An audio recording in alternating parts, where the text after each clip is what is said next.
ጤና ይስጥልን የከበረ ሰላምታችን በመላው ዓለም ሆናችሁ ቃል ስፖርት ዩቲዩብ ቻናላችንን ለምትከታተሉ ውድ አድማጮቻችን ሁሉ ይድረስ ብለናል። ከእናንተ ከሆነው ቃል ስፖርት ዩቲዩብ ቻናል ለዚህም ሰዓት መርጠን ያሰናዳላችሁን ስፖርታዊ ጥንቅሮች በቅደም ተከተል እያደረስናችሁ ቆይታ የምናደርግ ይሆናል።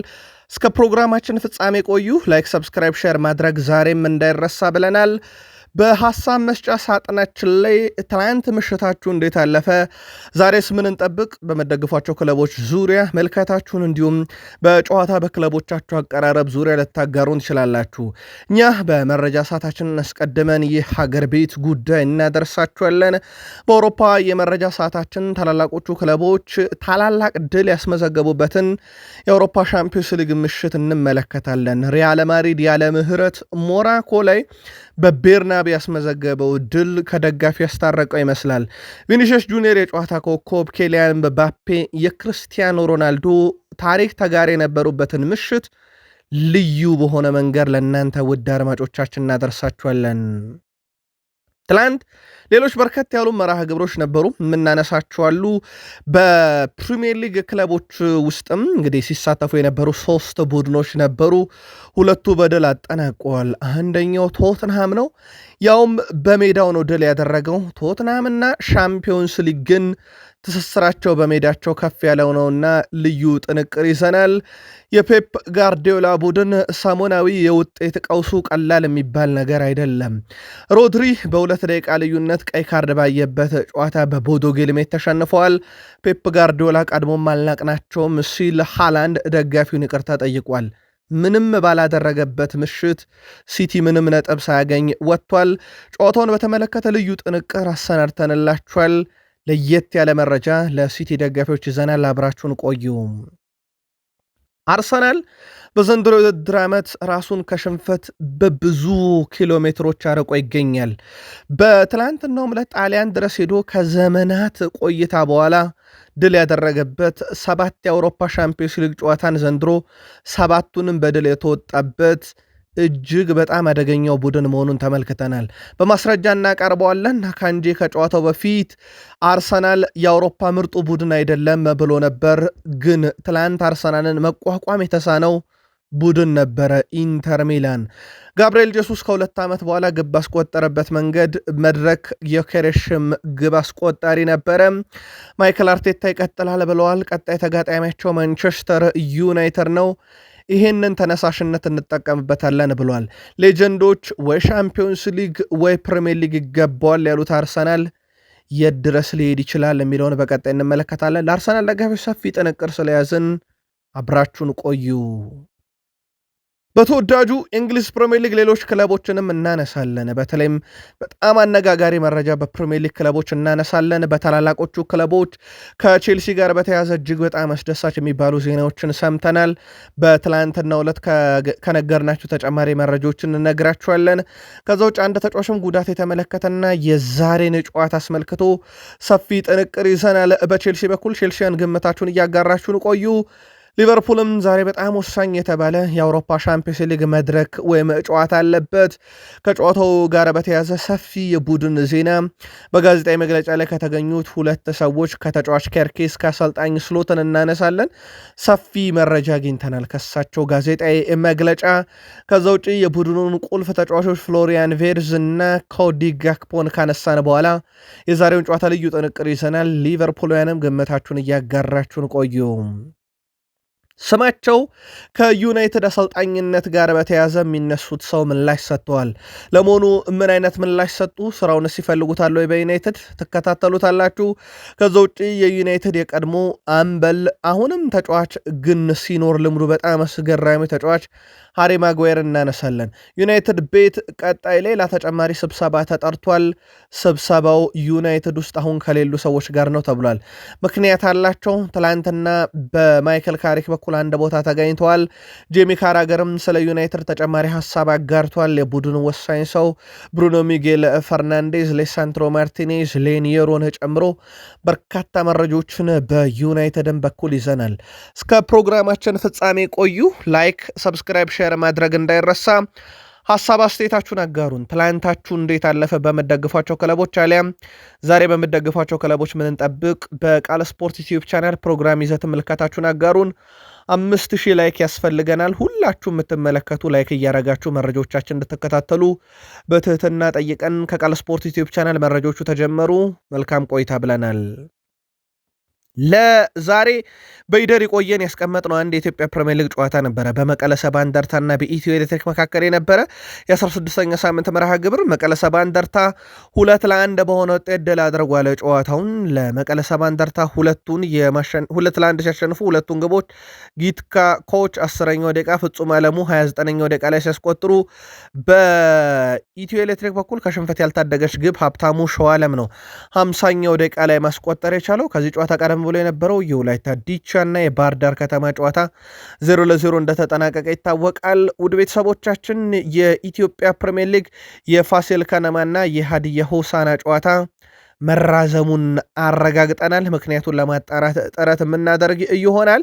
ሌሎችም መርሃ ግብሮች ይቀጥላሉ። በኢትዮጵያ ፕሪሚየር ሊግ ዛሬም ወልዋሎ አዲግራት ዩኒቨርሲቲ ከሸገር ከተማ፣ እንደዚሁ ምድረገነት ሽረ ከአርባ ምንጭ ከተማ ዛሬ በአዲስ አበባ ስቴዲየም የሚደረጉ ጨዋታዎች ሲሆኑ በአዳማ ሳይንስና ቴክኖሎጂ ዩኒቨርሲቲ ኢትዮጵያ ንግድ ባንክ አዳማ ከተማ፣ ሐዋሳ ከተማ ከነገሌ አርሲ እንደዚሁ ጨዋታቸውን የሚያደርጉ ይሆናል።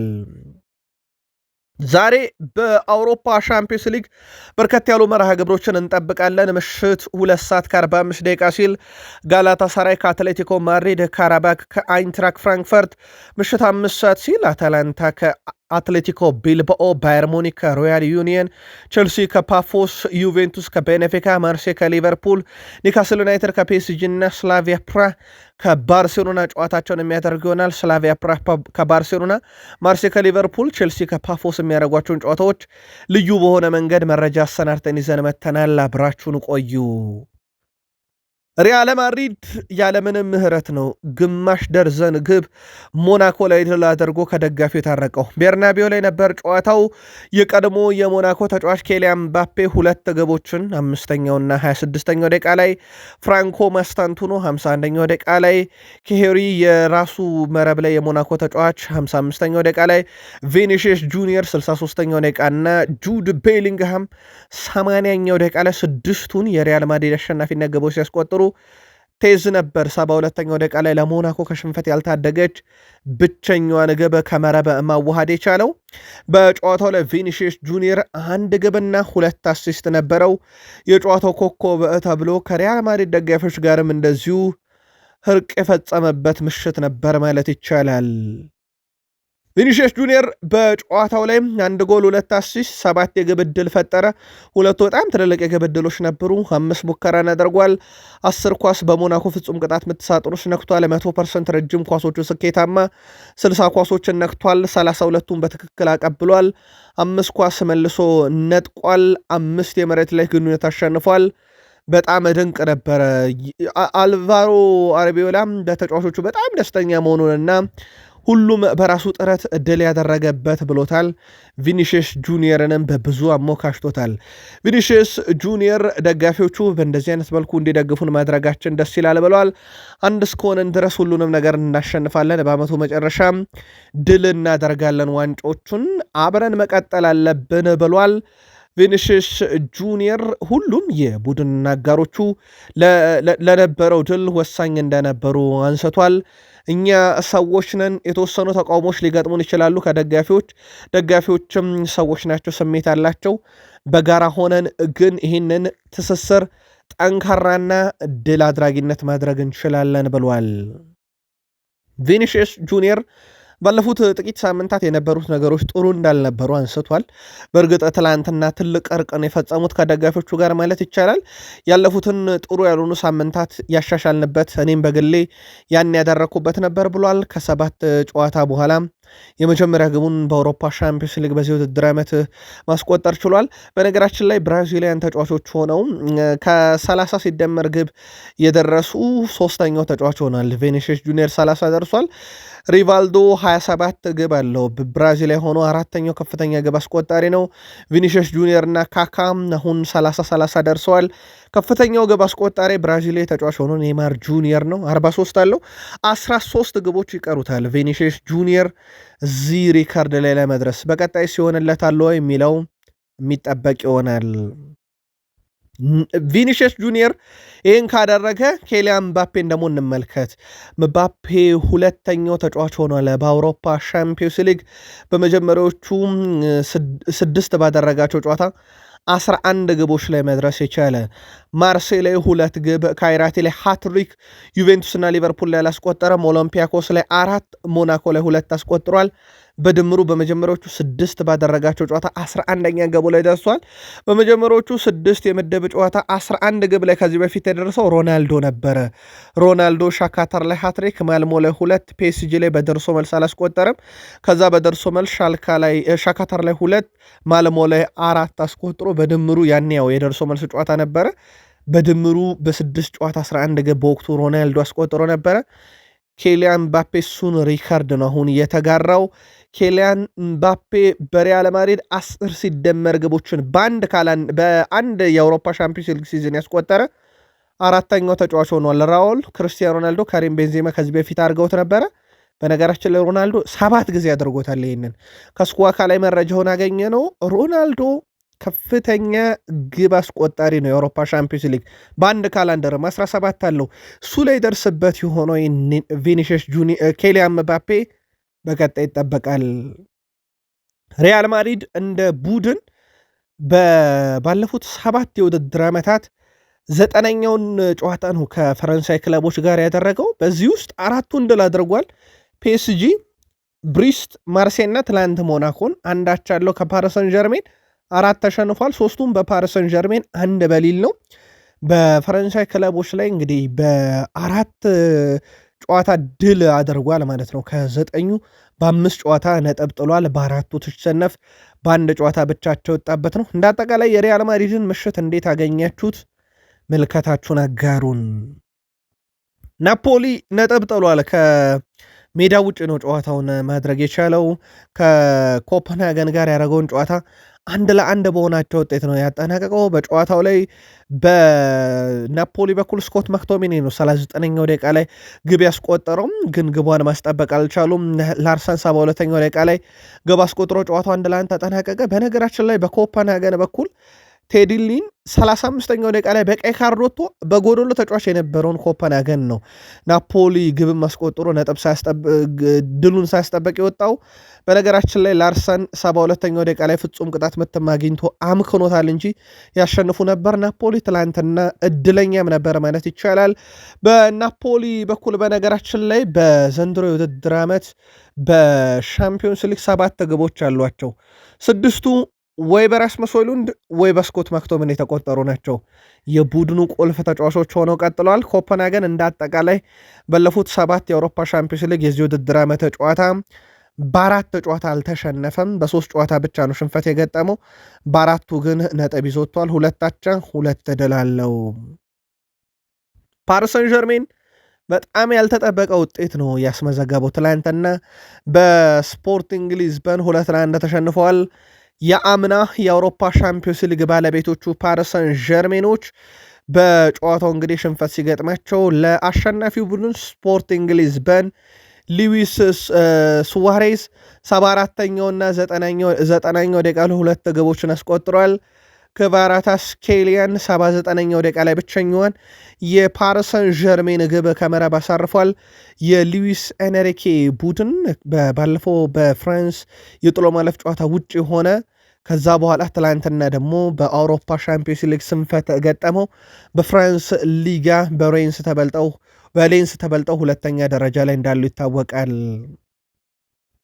ኦሎምፒያኮስ ባየርን ሌቨርፑሰንን 2-0 በሆነ ውጤት ድል አድርጓል። ኮስታኒያ 2ኛው ደቂቃ ላይ፣ ቴህሬሚ እንደዚሁም 45ኛው ደቂቃ ተጠናቆ በጭማሪው 1ኛው ደቂቃ ላይ 2ቱን የኦሎምፒያኮስ ግብ ሲያስቆጥሩ ከሜዳ ውጭ የተጫወተው ክለብ ብሩጅ ካይራት አለማቲን 4-1 በሆነ ውጤት ድል አድርጓል። የክለብ ብሩጅን 4 የማሸነፊያ ግቦች ስታኖኮቪች 32ኛው ደቂቃ ላይ፣ ቫን ኬን 38ኛው ደቂቃ ላይ፣ ቫርማንት 74ኛው እና ሚኬል 84ኛው ደቂቃ ላይ አራቱን ግቦች ሲያስቆጥሩ ለካይራት አልማቲ ሳንዲዮ ቦኮቭ 92ኛው ደቂቃ ላይ ብቸኛዋን ግብ አስቆጥሯል። በርካታ ግብ ካየንባቸው የአውሮፓ ሻምፒዮንስ ሊግ የምሽት ጨዋታዎችም ክለብ ብሩጅ ካይራት አልማቲን 4-1 ያሸነፈበት ነበረ። አያክስ ከሜዳ ውጪ ቪላሪያልን 2-1 በሆነ ውጤት ድል አድርጓል። ከሜዳ ውጪ ለተጫወተው አያክስ ሁለቱን ግቦች ጉልኮ 61ኛው እና ኤድ ቫርድሰን 90ኛው ደቂቃ ላይ አስቆጥሯል። ለባለሜዳው ቪላሪያል ከሽንፈት ያልታደገችዋን ግብ ኦሉዋስኪዬ ነበረ ማስቆጠር የቻለው 49ኛው ደቂቃ ላይ። ግን ቪላሪያል በአያክስ በሜዳ 2-1 በሆነ ውጤት ሽንፈት ገጥሞታል። የፕሪሚየር ሊጉ ክለብ ቶትናም በስተመጨረሻም ሜዳውን ድል ማድረግ ያደርጎታል። ቶትናም ሆትስፐርስ ቦሩሲያ ዶርትመንድን በሜዳውና በደጋፊ ፊት ገጥሞ 2-0 በሆነ ውጤት ድል አድርጓል። የቶትናምን ሁለት የማሸነፊያ ግቦች ክርስቲያን ሮሜሮ 14ኛው ደቂቃና ዶሚኒክ ሶላንኬ 37ኛው ደቂቃ ላይ አስቆጥሯል። ውድ ቤተሰቦቻችን ከነኚህ ግቦች መካከል ማለትም ቶትናም የመጀመሪያውን ግብ ካስቆጠረ 14ኛው ደቂቃ ማለት ነው 10 ደቂቃ በኋላ ሴቨንሰን በቦሩሲያ ዶርትመንድ በኩል 24ኛው ደቂቃ ላይ በቀይ ካርድ ወጥቶ በጎዶሎ ተጫዋች ነው ጨዋታውን ለመጨረስ እየተገደዱት። በነገራችን ላይ ስፐርስ በዚህ ውድድር ዓመት በአውሮፓ ሻምፒዮንስ ሊግ አንድም ግብ እንኳን በሜዳው ያልተቆጠረበት ሻምፒዮንስ ሊግ ሲሆን እድል ማድረጊያ ሜዳ ሆኖለታል። የፔፕ ጋርዲዮላ ቡድን በጣም ያልተጠበቀ ሽንፈት ነው ትላንትና ያስተናገደው። በቦዶ ግልሜት 3-1 በሆነ ውጤት ተሸንፏል። 22ኛውና 24ኛው ደቂቃ ላይ ሁለት ግቦችን ሲያስቆጥር በተጨማሪም ሂውጅ ሌላ ግብ 58ኛው ደቂቃ ላይ ያክሏል። በማንቸስተር ሲቲ በኩል ሪያን ሼርኪ 60ኛው ደቂቃ ላይ ወደ ጨዋታው መልሷቸው ነበረ። ወደ 3-1 ሆነው ነበረ። ግን ሮድሪ በሁለተኛ ቢጫ ካርድ 62ኛው ደቂቃ ላይ ከሜዳ ተሰናበተና ጨዋታውን በጎዶሎ ተጫዋች ከ3-1 በኋላ ለመቀጠል የተገደደው ሲቲ ውጤት ሳይቀለብስበት ወጥቷል። ምናልባት የሮድሪ ቀይ ካርድ ወደ ጨዋታ እየተመለሰ የነበረውን ሲቲ አዳክሞታል የሚል ነገር ይነሳል። ግን ሮድሪ እስኪወጣ ከመውጣቱ በፊት 3-0 የተመራ ሲቲ 3-1 የተመራ ሲቲ ነበር። ሮድሪ 61ኛውና 62ኛው ደቂቃ ላይ ነው በተከታታይ ቢጫ ካርድ በቀይ ካርድ ከሜዳ የወጣው። ጨዋታውን በቁጥር ከተመለከትነው ቦዶ ግሊምት 3-1 አሸነፈ። በቦዶ ግሊምት በኩል 3-1 ሲያሸንፉ ጎል የማስቆጠር ንጻሬ 1.35 ነው። ተጨማሪ 2 ግብ አለው እንደማለት ነው። ሲቲ 1.16 ነው። በቂ ግብ ነበር እንደማለት ነው። ከሞከራቸው ሙከራዎች ጥራት አንጻር ሲቲ 16 ሙከራ፣ ቦዶ ግሊምት 8። ሲቲም ቦዶ ግሊምትም 5 ኢላማውን የጠበቀላቸው ነው። ሲቲ 66 በመቶ ኳስ ቁጥጥር፣ ቦዶ ግሊምት 34 በመቶ ብቻ የኳስ ቁጥጥር ነበራቸው። በቂ ነበር ለማሸነፍ ሲቲን። የምሽቱ ጨዋታ ላይም ሲቲ እንዳልኳቸው በጎዶሎ ተጫዋች መሆኑ ግን ምናልባትም ከ62ኛው ደቂቃ በኋላ ወደ ሪትም እየተመለሱ ነበርና ነገሮች ግን ክብድ ብሏቸው በዛው 3-1 ተሸንፈዋል። ፔፕ ጋርዲዮላ በጣም ጠንካራ ቡድን እንደሆነ እናውቃለን። በፍጹም ለነሱ ክብር አላጓደልንም ብለዋል። ጠንካራ ቡድን እንደሆነ አምነን ወደ ሜዳ የገባ ነው ብለዋል። እነሱ አምናም የሩብ ፍጻሜ ተፋላሚ ነበሩ በኤሮፕ ሊግ። ስለዚህ የገጠምነው በጣም ጠንካራ ቡድን ነው። ግን ችግሩ የተወሰኑ ተጫዋቾች ጉዳት እና በቀይ ካርድ በጎዶሎ ነበር የጨረስነው ብለዋል። አሁን እኛ ሙሉ ትኩረታችንን ወደ ቀጣዩ የወልቭስ የፕሪሚየር ሊግ የጋላታሳራይ የአውሮፓ ሻምፒዮንስ ሊግ ጨዋታዎች እናደርጋለን ብለዋል ጆሴፍ ፔፕ ጋርዲዮላ። ከጨዋታው ጋር በተያያዘ ግን ምናልባት ልናነሳቸው የምንችለው የሲቲና የቦዶ ግሊምት ንጽጽር ነው። ቦዶ ግሊምት ስኳዱ 49 ሚሊዮን ፓውንድ ብቻ የሚገመት ነው። የሲቲ 1.1 ቢሊየን ፓውንድ ነው። ውድ ቤተሰቦቻችን የቦዶ ግሊምት ምናልባትም ሲቲ አንድ ተጫዋች የሚገዛበት ነው። ቦዶ ግሊምት ሽንፈት የገጠመው የማንቸስተር ሲቲ ነገሮች በጣም እየከበዱት ይገኛሉ። በቦዶ የተሸነፉት የመጀመሪያ እንግሊዝ ቡድን የፔፕ ማን ሲቲ ነው። ቶትናማቸው ወጥቷል። ከዛ ውጪ ሲቲ ነው የመጀመሪያው ሽንፈት የገጠመው። የሲቲ ጉዞ ትላንትና በጣም አስከፊ የሚያደርገው ተከታታይ ነጥብ እየጣሉበትም ይገኛሉ። በቦዶ ሽንፈት የገጠመው የማንቸስተር ሲቲው አጥቂ ኤርሊንግ ብራውት ሃላንድ መልስ የለኝም ሲል ከጨዋታው በኋላ ሀሳቡን ተናግሯል። ሃላንድ አክሎም ግብ ማስቆጠር ላለመቻላችን ሙሉ ኃላፊነቱን እኔ ወስዳለሁ ብሏል። ሁሉም ሰው ይቅርታ መጠየቅ እፈልጋለሁ። ወደ ቦዶ የተጓዙ የማንቸስተር ሲቲ ደጋፊዎችንም ይቅርታ መጠየቅ እፈልጋለሁ ብሏል። ሃላንድ በጨዋታው ምንም ሙከራ አላደረገም። ምንም ቁልፍ ኳስ አላቀበለም። ምንም ረጅም ኳስ፣ አጭር ኳስ የለም። ምንም ረጅም ኳስ በስኬት አላቀበለም። ድሪብል የለም። የመሬት ላይ ግንኙነት አላሸነፈም። የአየር ላይ ኳስ አላሸነፈም። ጎል የለም። አሲስት የለም። ወደ ቦዶ ጌልሜት ያመራው ሃላንድ በባዶ ተመልሷል ማለት ይቻላል። ትላንትና ሃላንድ በሁሉም ውድድር አይነቶች ባለፉት 8 ጨዋታ አንድ ጎል፣ እሱም በፍጹም ቅጣት ምት የተገኘች፣ ምንም አሲስት የለም። ለሃላንድም ነገሮች ከጊዜ ወደ ጊዜ እየከበዱት የመጡ ይመስላል። ካስፐር በ6 የአውሮፓ ሻምፒዮንስ ሊግ ጨዋታ ምንም ጎል አላስቆጠርም ነበር። ትላንትና 2 ጎሎችን ገና በመጀመሪያ አጋማሽ አስቆጠረባቸው። ሮድሪ ከመመለሱ በፊት ማንቸስተር ሲቲ 8 ተከታታይ ጨዋታን አሸንፎ ነበረ። ሮድሪ ከተመለሰ በኋላ 3 ጨዋታ አቻ ወጣ። በማንቸስተር ዩናይትድ እና በቦዶ ጌልሜት ሽንፈት ገጠመው። ሮድሪ ከተመለሰ በኋላ ሲቲ ያሸነፈው ጨዋታ ኒካስልን በካራባው ካፕ ሲሆን በዛ ጨዋታ ሮድሪ ተጠባባቂ ወንበር ላይ ሆኖ ነበረ እና ያ ሲኖር እድል የሚያበዛው ቡድን ሲቲ አሁን ሲኖር እድለ ቢስ ሆኗል። በነገራችን ላይ ሮድሪ ትላንትና ሜዳ ላይ ነበረ በቀይ ካርድ እስኪወጣ ድረስ። በ22ኛ ሳምንት በእንግሊዝ ፕሪሚየር ሊግ በርካታ ኳሶችን በስኬት ያቀበለው እሱ ነበር። 108 ዶሚኒክ ሲቦዝ ላይ 92፣ ዊሊያም ሳሊባ 92። ሳሊባ በነገራችን ላይ የዓለማችን ምርጡ ተከላካይ በሚል ይስተካከል ላላችሁን አስተካክለናል። ቨርጅል ቫንዳይክ 86፣ ዣን ፖል ቬንሄንግ 86 እያለ ይቀጥላል። በ22ኛ ሳምንት እንዲህ አይነት ጥራት የነበረው ሮድሪ ባለፉት 8 ተከታታይ ጨዋታ ባለፉት ወደ 5 ጨዋታ ሲኖር ቡድኑ እየተሸነፈ ይገኛል። አርሰናል ደረስን። አርሰናል ከሽንፈት በብዙ ኪሎ ሜትር ራሱን ያራቀ በድል ጎዳና በአውሮፓ ሻምፒዮንስ ሊግ ደግሞ አዲስ ክብረ ወሰን እያስመዘገበ የቀጠለ ቡድን ሆኗል። ትላንትና ከሜዳ ውጭ ዩሴፔ ሜዛ ስቴዲየም ድረስ ሄዶ ኢንተርን 3-1 አሸንፎታል። ጋብርኤል ጀሱስ 10ኛውና 31ኛው ደቂቃ ላይ 2 ግቦችን፣ ቪክተር ገኬሬሽ 84ኛው ደቂቃ ቀሪዋን ግብ አስቆጥሯል። ሱሲጅ 18ኛው ደቂቃ ላይ ኢንተርን አቻ አድርጎ ነበረ፣ ግን በኋላ ላይ አርሰናል 3-1 በሆነ ውጤት ጨዋታውን ድል ለማድረግ ችሏል። ከጨዋታው በኋላ ለአማዞን ፕራይም አስተያየቱን የሰጠው ጋብርኤል ጀሱስ በልጅነቱ የጣሊያን ሴሪኤ ጨዋታዎችን በስፋት ይከታተል እንደነበር አስታውቋል። በዚህ ስቴዲየም ተገኝቶ ግን ማስቆጠር የአይን በእንባ እንዲሞላ አድርጎታል። ምክንያቱም እዚህ መጫወት የልጅነት ህልሜ ነበር ሲል ተናግሯል።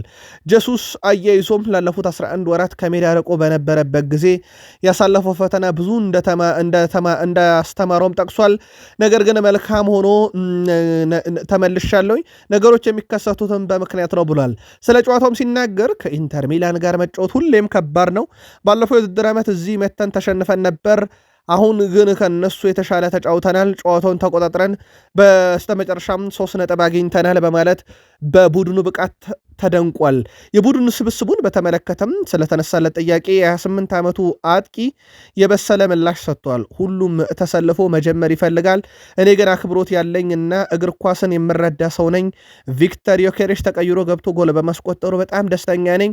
ከሀቨርዝ እድሉን ሲያገኝ እንደሚያስቆጠር እርግጠኛ ነኝ በማለት የቡድን መንፈሱን አሳይቷል። በነገራችን ላይ ጋብርኤል ጀሱስ ከ2 ዓመት በኋላ ነው በዚህ መድረክ ግብ ያስቆጠረው።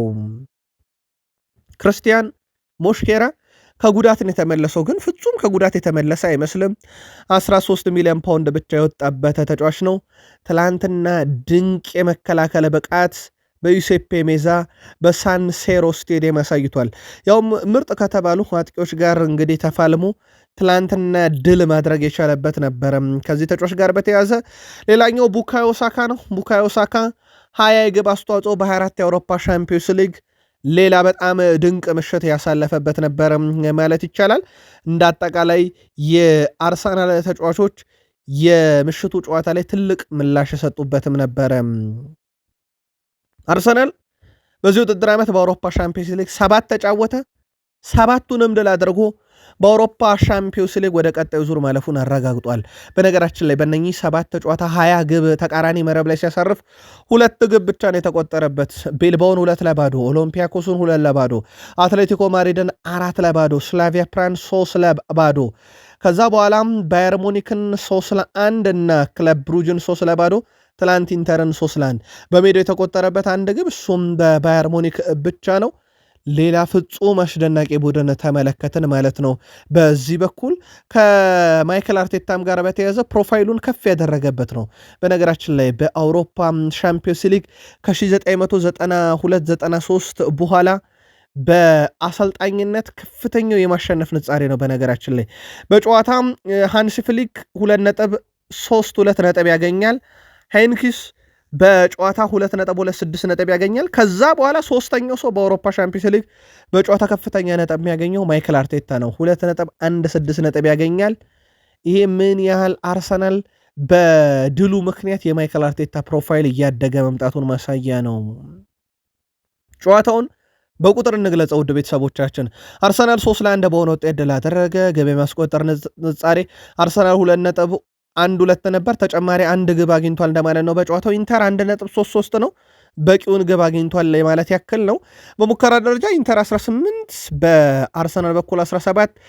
አርሰናል 6 ኢላማውን የጠበቀ ኢንተር 4። በኳስ ቁጥጥር ኢንተር 51 በመቶ፣ አርሰናል በ49 በመቶ የኳስ ቁጥጥር ነው ጨዋታውን ድል ማድረግ የቻለው። ከጨዋታው በፊት አካንጂ የአውሮፓ ምርጡ ቡድን አርሰናል አይደለም ባየር ሙኒክ እንጂ ብሎ ነበረ። አርሰናል ለዚህ ተመጣጣኝና በቂ ነው ያሉትን ምላሽ ሜዳው ድረስ ሄደው ያሳዩት ይመስላል። 3-1 ነው ያሸነፉት በገዛ ሜዳውና በደጋፊ ፊት። አካንጂ ይሄን በተናገረ በሰዓታት ውስጥ ተሸንፏል።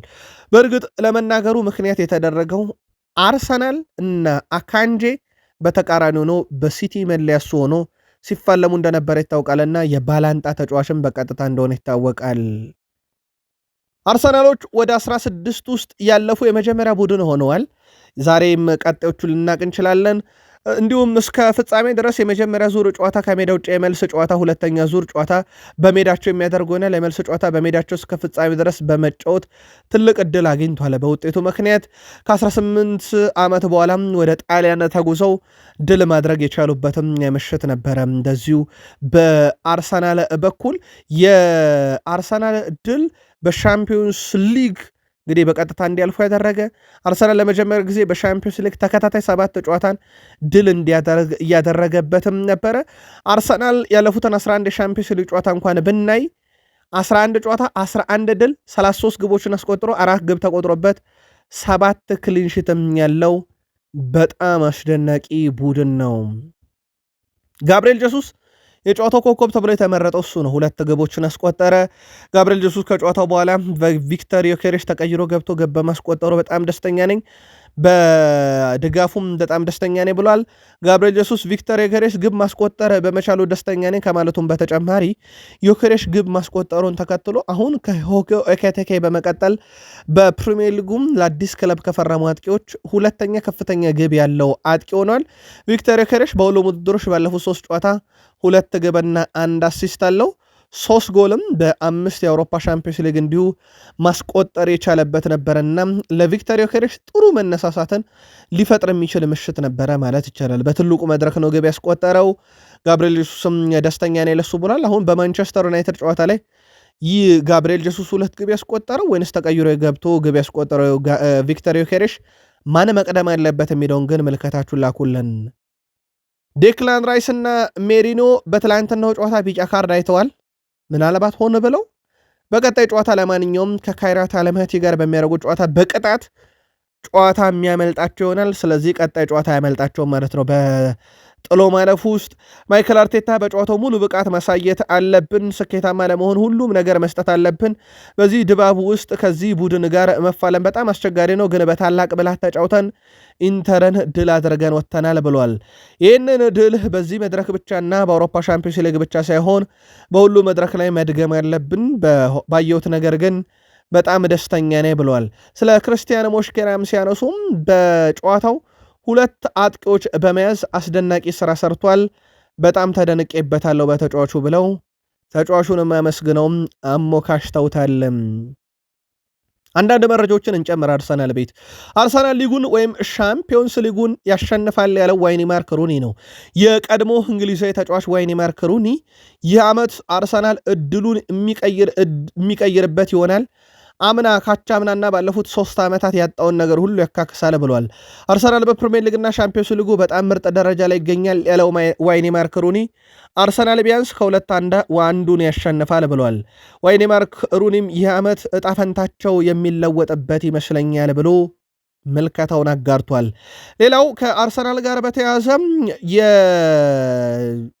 የክንፍ ተጫዋቻቸው አጥቂያቸው ኢታን ዋኔሪ ወደ ማርሴይ ለመቀላቀል ሁሉ ነገር እንደተጠናቀቀ ይታወቃል።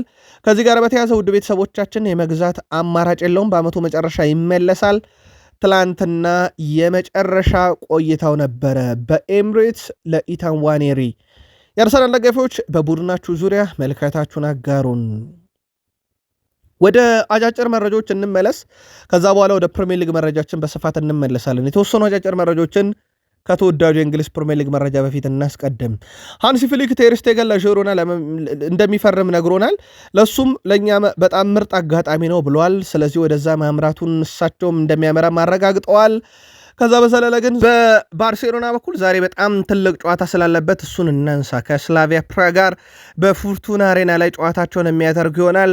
ስላቪያ ፕራ በዚህ ዓመት 15 ድል 9 ያቻ 3 ሽንፈት ገጥሞታል። በባርሴሎና በኩል በዚህ ውድድር ዓመት 23 ድል 2 አቻ 5 ሽንፈት ገጥሞታል። ስላቪያ ፕራ ባለፉት 5 ጨዋታ 2 ድል 2 ሽንፈት 1 አቻ ያለው።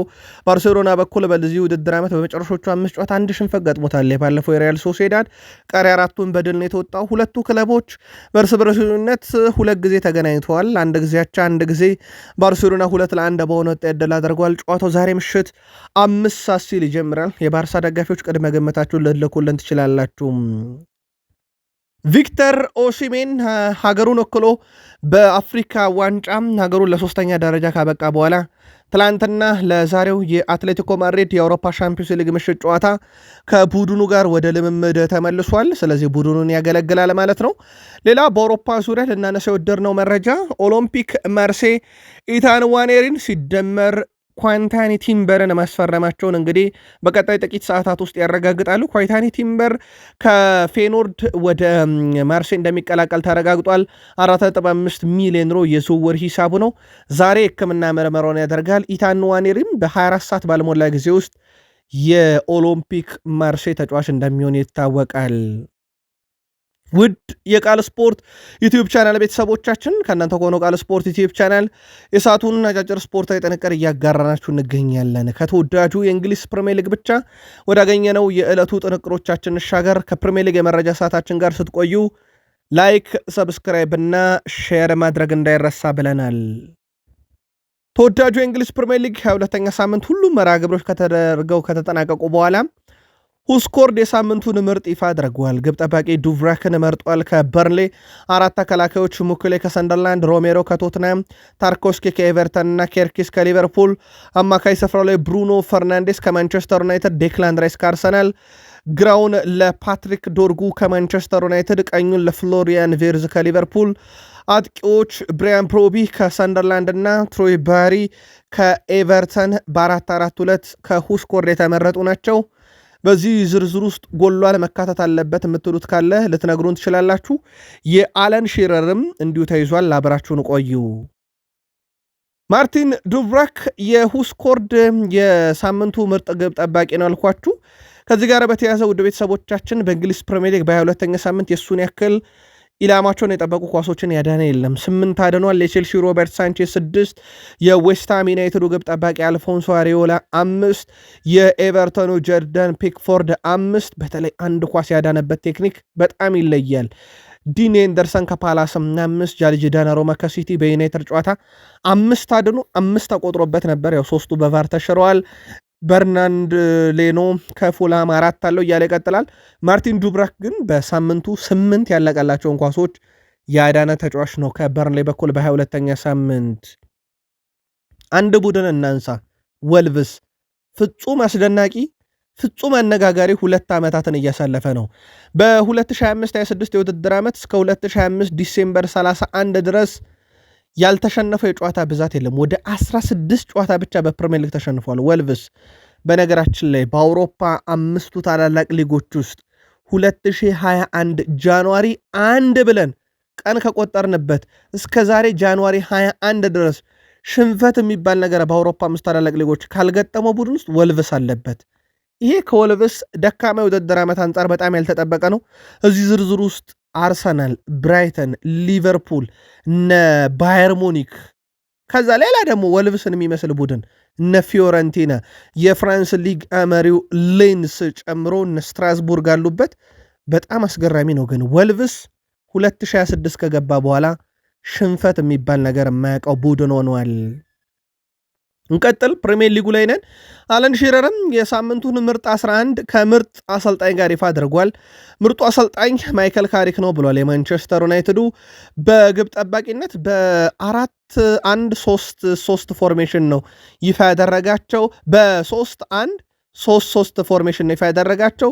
ግብ ጠባቂ የኖቲንጋም ፎረስቱን ሴልስ 3 ተከላካይ ሙኬሌ ማግዌር እና ማርቲኔስ 2 ከዩናይትድ መርጧል። በእርግጥ 5 ተጫዋች ነው ከዩናይትድ ያካተተው። 6 ቁጥር ቦታ ላይ ፈርናንዴስ ከዌስትሃም ዩናይትድ፣ በመሃል አማካኝ ስፍራ ላይም ጋርነር ከኤቨርተን፣ ብሩኖ ፈርናንዴስ ከማንቸስተር ዩናይትድ፣ ዶርጉም ከማንቸስተር ዩናይትድ፣ 3ቱ አጥቂዎች ብራያን ፔሞ ከማንቸስተር ዩናይትድ፣ ባሪ ከኤቨርተን እና ሰመርቪል ከዌስትሃም ዩናይትድ መርጧል። ምርጡ አሰልጣኝ እንዳልኳችሁ በአለን ሺረር በኩል የማንቸስተር ዩናይትዱ ማይክል ካሪክ ነው። ይሄኛው ደግሞ ከሁስኮርድ ለየት ባለ መንገድ በአለን ሺረር በፕሪሚየር ሊግ ኦፊሻል ገጽ ላይ የተመረጡ ናቸው። የእናንተ ምርጡ የአለን ሺረር ወይንስ የሁስኮርድ? ይህንንም በሐሳብ መስጫ ሳጥናችን ላይ እንዲሁ ልታደርሱን ትችላላችሁ። ዛሬ የአውሮፓ ሻምፒዮንስ ሊግ ፍልሚያ ካለባቸው የፕሪሚየር ሊግ ክለቦች ውስጥ አንደኛው ኒካስል ዩናይትድ ነው። ኒካስል ዩናይትድ በሴንት ጄምስ ፓርክ ስቴዲየም ፒኤስቪ አይንድሆቨንን የሚያስተናግድ ይሆናል። የኤዲሃው ቡድን በአውሮፓ ሻምፒዮንስ ሊግ ዘንድሮ እየተሳተፈ ነው። ቀጣዩ ዓመት ግን ይህን እድል ማግኘት ከባድ ነው። በፕሪሚየር ሊጉ ካለው ፉክክር አንጻር በዘንድሮ የውድድር ዓመት 15 ድል 8 አቻ 10 ሽንፈት ገጥሞታል ኒካስል። በፒኤስቪ አይንድሆቨን በኩል በዚህ የውድድር ዓመት 22 ድል 3 አቻ 3 ሽንፈት ብቻ ነው ያስተናገዱት። ኒካስል ዩናይትድ በመጨረሻዎቹ 5 ጨዋታ 2 ድል 2 አቻ 1 ሽንፈት። ፒኤስቪ አይንድሆቨን በመጨረሻ 5 ጨዋታ ሽንፈትን አያውቁትም። 5 ጨዋታ 5ቱንም በድል ተወጥቷል። እነኚህ ሁለት ክለቦች 4 ጊዜ ተገናኝተዋል። ሁለቱን ፒኤስቪ አይንድሆቨን ሲያሸንፍ አንድ ጊዜ ኒካስል አሸንፏል፣ አንድ ጊዜ አቻ ወጥቷል። ይህን ጨዋታ ቅድመ ግምት በሐሳብ መስጫ ሳጥናችን ላይ እንዲሁ ልታደርሱን ትችላላችሁ። ሌላ ጨዋታ ያለበት የፕሪሚየር ሊግ ክለብ ቼልሲ ነው። የቡድን ዜና እናስቀድም። ኤስታቪዮ ወደ ልምምድ ተመልሷል። ዛሬ በአውሮፓ ሻምፒዮንስ ሊግ የሊያም ሮዛኔርን ቡድን ተቀላቅሎ ግልጋሎት ይሰጣል ተብሏል። በእርግጥ ጉዳት አይደለም፣ ህመም ነበር የገጠመው። ለቼልሲ በጣም መልካም የሚባለው ዜና ከኤስታቪዮ በተጨማሪ ጄምስ ባዮንጌተንስ፣ ማሎ ጉስቶ ለዛሬው የአውሮፓ ሻምፒዮንስ ሊግ ፍልሚያ ዝግጁ ሆነዋል። ይህ ትልቅ የሚባለው ዜና ነው። ምናልባት የቱንሲ አድራቢዮ ጉዳት ሁኔታ ግን በተወሰነ መንገድ አሳሳቢ ነው እየተባለ ነው። በጨዋታው ላይ ስለመገኘቱ ምንም የተረጋገጠ ነገር የለም። በቱንሲ አድራቢዮ በኩል ቱንሲ አድራቢዮ በ22ኛ ሳምንት ከግብ ክልል በርካታ ኳሶችን በማዳን ከዌስትሃም ዩናይትዱ ኮንስታንቲኖስ ማሮፓኖስ ጋር እኩል 13 ኳሶችን ከግብ ክልል ያራቀ ተጫዋች ነበር። በጣም ምርጥ ብቃቱ ላይ ይገኝ ነበር፣ ግን ዛሬ ይገኛል ተብሎ አይጠበቅም በጉዳት ምክንያት ነው። ተጨማሪ መረጃዎችን ካገኘን ለቼልሲ ደጋፊዎች እንደዚሁ ተከታትለን የምናጋራችሁም ይሆናል። ቼልሲ ዛሬ በስታንፎርድ ብሪጅ ፓፎስን የሚገጥም ይሆናል። የሊያም ሮዛኔር የመጀመሪያ አውሮፓ ሻምፒዮንስ ሊግ ምሽታቸው በቼልሲ ቤት 16 ድል 8 አቻ 9 ሽንፈት ቼልሲ በዚህ ውድድር ዓመት ያለው ውጤት ነው። በፓፎስ በኩል 18 ድል 7 አቻ 6 ሽንፈት። ባለሜዳው ቼልሲ በመጨረሻዎቹ 5 ጨዋታ 2 ድል 2 ሽንፈት 1 አቻ። በፓፎስ በኩል በመጨረሻዎቹ 5 ጨዋታ 3 ድል 2 ሽንፈት አስተናግደዋል። በዚህ ውድድር ዓመት በመጨረሻዎቹ 5 ጨዋታ ለመጀመሪያ ጊዜ በነጥብ ጨዋታ ይገናኛሉ። ሜዳው ስታንፎርድ ብሪጅ። የጨዋታው ሰዓት ምሽት 5 ሰዓት ሲል ነው። የቼልሲ ደጋፊዎች በዚህ ጨዋታ ላይ ከቡድናችሁ ምን ጠብቃላችሁ? በሐሳብ መስጫ ሳጥናችን ላይ በጨዋታው ዙሪያ ቅድመ ግምታችሁን አጋሩን። ሊቨርፑልም ጨዋታ አለበት። ከዚህ በፊት እንግዲህ በጋዜጣዊ መግለጫ ላይ የሚገኙት ሜሎስ ኬርኪዝ እና አርኔ ስሎት ናቸው ብያችሁ ነበረ። ሜሎሽ ኬርኪዝ የደጋፊዎች ብሽጥት ይገባኛል፣ የመናገር ነፃነት አላቸው፣ ግን እኛም እንደነሱ ተበሳይተናል። በእነዚህ አይነት ሁኔታ ላይ አንድ ላይ መሆን አለብን። እየተመዘገበ ባለው ውጤት እኛም ደጋፊውም ደስተኛ አይደሉም፣ ግን ደጋፊዎች ከኛ ጋር ከሆኑ ቀጣይ ጨዋታዎችን በድል እንወጣለን ሲል ተደምጧል። ገንዘብ አውጥተው ትኬት ገዝተው ነው ሜዳ የገቡት፣ እነኝን ደጋፊዎች ማስደሰት አለብን ብሏል ሜሎሽ ኬርኪዝ። አያይዞም በዚህ ቡድን ውስጥ እንግዲህ ባለው አቋም ዙሪያ አዲስ ተጫዋቾች ጊዜ ይፈልጋሉ፣ እኔም ጊዜ ይፈልጋለው። ትልቅ ክለብ ውስጥ ትልቅ ሊግ ውስጥ ነው ያለነው። ስለዚህ አዲስ ክለቡ ስትሆን አዲስ አጮት እንደ ክለቡ ትልቀት ደግሞ ትልቅ ነገር ይጠበቃልና ጊዜ ያስፈልጋል ብሏል ሜሎሽ ኬርኪዝ። ከአንዴ ሮበርትሰንም ጋር በተያዘ ሮበርትሰን ትልቅ ተጫዋች ነው፣ ከእነዚህ አይነት ተጫዋች ጎን መጮትና ከሱ ልምድ ማግኘት የሁሉም ሰው ልም ነው፣ እኔም እድለኛ ነኝ ሲል ተደምጧል። አርኔ ስሎት ከዣቢ አሎንሶ ጋር በተያዘ በአመቱ መጨረሻ ክለቡን ሲለቁ ዣቢ አሎንሶ ይረከባል እየተባለ እንደሆነ ይታወቃል። አርኔ ስሎት በቅርቡ ከሊቨርፑል ጋር ስልሙ ስለሚነሱ አሎንሶም ጥያቄ ቀርቦላቸው ይህንን ጥያቄ በህይወታቸው ከተጠየቋቸው በጣም እንግዳ ጥያቄዎች መካከል አንዱ እንደሆነ ገልጸዋል። ሲናገሩም አሁን እዚህ ለ18 ወራት ኮንትራት እንዳላቸውና ስራቸው እንደሚወዱ ተናግረዋል። ቡድኑ ሻምፒዮን መሆን እንዲሁም በዚህ ውድድር ዘመን ብዙ ፈተኖች እንደገጠሙት ተናግረዋል። በተጨማሪም ደጋፊዎች አልፎ አልፎ ቅሬታቸውን እንደሚያሰሙ የገለጹት እሳቸው ከበርንሌ ጋር ባረጉት ጨዋታ ማንም ደስተኛ እንዳልነበረ አያይዘው ገልጸዋል። ነገር ግን ሰዎች ወደ ቤታቸው ሲመለሱ ስሜታቸው ይረጋጋና ሁኔታው የተጋነነ እንደነበረ ይገነዘባሉ ብዬ አስባለሁ። ስለዚህ አሁን ድል አድርገን ያንን ደጋፊ የምንክስበት ሰዓት ነው። በዣቢ አሎንሶና በሊቨርፑል መካከል የተነሳ ወሬ ግን የሚዲያ ወሬ ነው ብለው ቀልደው አልፈውበታል። እንደውም እሳቸው ዣቢ አሎንሶ ደውሎ ስራ እንረከባለሁ ብሎኛል ካሉ በኋላ ጋዜጠኞቹ ደንገጥ ሲሉ በሉ ስቀልዳችሁ ነው ብለው ወደ ሌሎች ጥያቄዎች ነው ያለፉት። አርኔ ስሎት ተጫዋቾችን ስብሰባ አካሂደው ነበረ። ቨርጅል ቫንዳይክ ቡድኑን ለስብሰባ እንደጠራ አላወኩም ነበር፣ ነገር ግን ከበርንሌ ጨዋታ በኋላ በእኔ መሪ አማካኝነት ስብሰባ አካሂጄ ነበር። በዚህ ውድድር ዓመት አልፎ አልፎ ተጫዋቾች ስብሰባ እንደሚያደርጉ አውቃለሁ። ከወራት በፊት ከጨዋታ በኋላ አዎንታዊ የሆነ ስብሰባ ሲደረግ አይቻለሁ። ያው ውጤት ላይ ያተኮረ ነው ብለዋል። በዚህ ዓመት 100 ደቂቃዎችን መጫወት ሊችሉ የሚችሉት ኮዲ ጋክፖና ሳላ ብቻ ናቸው ያሉት እሳቸው ስለ ሳላህም አያይዞ አንስቷል። አሁን በአዲስ መልኩ ለዚህ ጥያቄ መምጣታቸው ያስገርሞኛል። አንድ ጊዜ መጫወቻ ጊዜ ላለመስጠት ወስኜ ነበር፣ ሌላ ጊዜ ደግሞ ቡድን ውስጥ አላስገባሁትም፣ ቀሪው ላይ አስገብቻቸዋለሁ እና ለእኔ ምንም ችግር አይታይብኝም። በድጋሚ ቡድኑ ስለተቀላቀለ እኔ በጣም ደስተኛ ነኝ፣ ለቡድኑ ትልቅ ግልጋሎት ይሰጣል ብለዋል። በሳላህም ጉዳይ ለተነሳላቸው ጥያቄ ስለ ተጋጣሚያቸው ሮቤርቶ ዲዘርቢም ተጠይቆ ነበረ አርኔ ስሎት። ሮቤርቶ ዲዘርቢ በጣም ምርጥ አሰልጣኝ ነው፣ ስለሱ ቀድሜ አውቅ ያለውኝ በጣም ምርጥ አሰልጣኝ እንደሆነ ማቃለውኝ ብሏል። እንግሊዝ ፕሪሚየር ሊግን በቅርብ እንደሚከታተልና የሮቤርቶ ዲዘርቢ ብራይተን ብዙ ጊዜ እንደተመለከቱ ተናግሯል። ሮቤርቶ በዓለም ላይ ካሉ ምርጥ አሰልጣኞችም አንዱ ነው ብሏል። አክሎም ቡድኑ አሰልጣኝ በዋንጫ ብቻ መመዘን እንደሌለበትና ይልቁንስ ያጮት ስልቱን መመልከት እንደሚገባ ጠቅሰው ሮቤርቶ ዲዘርቢ ምርጥ አሰልጣኝ ነው፣ ጠንካራ ቡድን ይገጥመናል ሲሉ ተደምጧል። ምናልባት ከተጋጣሚያቸው ጋር በተያዘ ፔር ሆይቤ ይሄ ሜዳ ማለት ነው በኦሬንጅ ቫልዶርም ስቴዲየም ላይ እኛ ድል የምናደርግበት በጣም ጠንካራ የምንሆንበት ሜዳ ነው ብሏልና ሊቨርፑል ከሜዳ ውጪ የሚያደርገው ጠንካራ ጨዋታም እንደሚጠብቀው ምንም ጥርጥር የለውም። ከቡድን ዜና ጋር በተያያዘ የተወሰኑ መረጃዎችን ለመጨመር ያክል በ22ኛ ሳምንት የፍሎሪያን ቬርዝን ያክል ፍጹም ቅጣት ምት ውስጥ ኳስ የቀበለ የለም። 10 ኳስ አቀብሎ አንደኛ ነው። ዛሬም በጨዋታው ላይ እንጠብቀዋለን። ሜሎሽ ኬርኪዝ ከብሩኖ ፈርናንዴዝ እኩል 6 ኳስ የግብ ዕድሎችን ፈጥሯል። በእርግጥ ጥራት ያላቸው ካለን ብሩኖ የተሻለ ነው፣ ግን እንደ አጠቃላይ 6 ፈጥሯል። ከዛ ውጪ ኮዲ ጋክፖ በፕሪሚየር ሊጉ በ22ኛ ሳምንት 4 ኢላማውን የጠበቀ ሙከራ ያደረገ ቀዳሚውና ብቸኛው ተጫዋች ነው። ከዛ ውጪ ወደ 6 ሙከራዎችን ያደርጓል ኮዲ ጋክፖ። በጨዋታው ላይ ይሄ ትልቅ የሚባለው ቁጥር ነው። ከዛ በዘለለ ኮዲ ጋክፖ 13 ኳሶችን ተቃራኒ ፍጹም ቅጣት ምት ውስጥ ነክቷል። ዛሬ በሊቨርፑል በኩል ሌላ የምንጠብቃቸው በጣም ትልልቅ የሚባሉ ተጫዋቾች ናቸው። ምናልባት በውጤቱ ላይ የራሳቸውን የሆነ አዎንታዊ ተጽዕኖ ሊያሳርፉም ይችላሉ። ሳላም እዚህ ቡድን ውስጥ እንደተቀላቀለ የሚዘነጋ አይደለም። ኦሎምፒክ ማርሴይ ከሊቨርፑል ዛሬ ምሽት 5 ሰዓት የሚደረግ መርሃ ግብር ነው። ኦሎምፒክ ማርሴይ በዚህ ውድድር ዓመት በሁሉም መድረኮች 16 ድል፣ 3 አቻ፣ 8 ሽንፈት ገጥሞታል። ሊቨርፑል በዚህ ውድድር ዓመት 16 ድል፣ 7 አቻ፣ 9 ሽንፈት ገጥሞታል። በማርሴይ በኩል በመጨረሻ 5 ጨዋታ 3 ድል፣ 1 አቻ፣ 1 ሽንፈት። በሊቨርፑል በኩል በመጨረሻዎቹ 5 ጨዋታ 1 ድል ነው ያለው። ቀሪ 4 ጨዋታ ባቸው ውጤት አጠናቋል።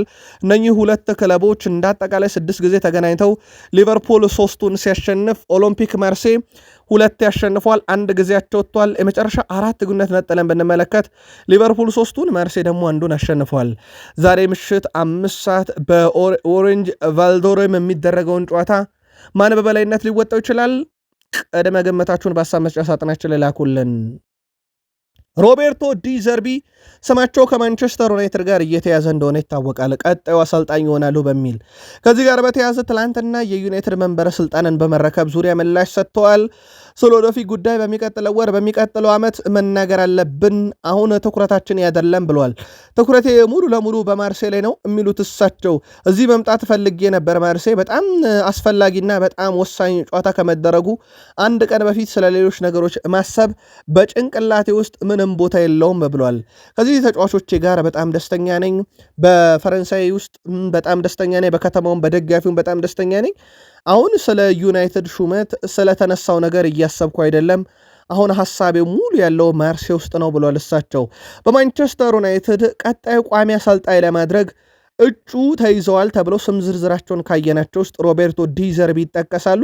በእርግጥ ሌሎችም በርካታ እጩ የሆኑ አሉ። እነ ቶማስ ቱሄል፣ እነ የባርሴሎና የቀድሞ አሰልጣኝ እነ ዣቪ ሄርናንዴዝን በርካታ ስሞችን እንደሰማን ይታወቃል። ለማንኛውም የጠራ ነገር የለም። ዩናይትድ ቤት መንበረ ስልጣኑን በቋሚነት ይረከባል በሚል ግን ሮቤርቶ ዲ ዘርቢ በዛው ትላንትና ጥያቄ ሲነሳላቸው ከሰጡት ምላሽን ጀምር ብለን ነው። ሃሪ ማጓየር በዩናይትድ ያላለፈው ውጣ ውረድ የለም። በቡድኑ ምርጡ ውዱ ፈራሚ ከመሆን የቡድኑ አምበል ከመሆን አምበልነቱን ተነጥቆ ተጠባባቂ እስከመሆን አሁን ደግሞ የቡድኑ ወሳኝ ተጫዋች እስከ መሆን ደርሷል።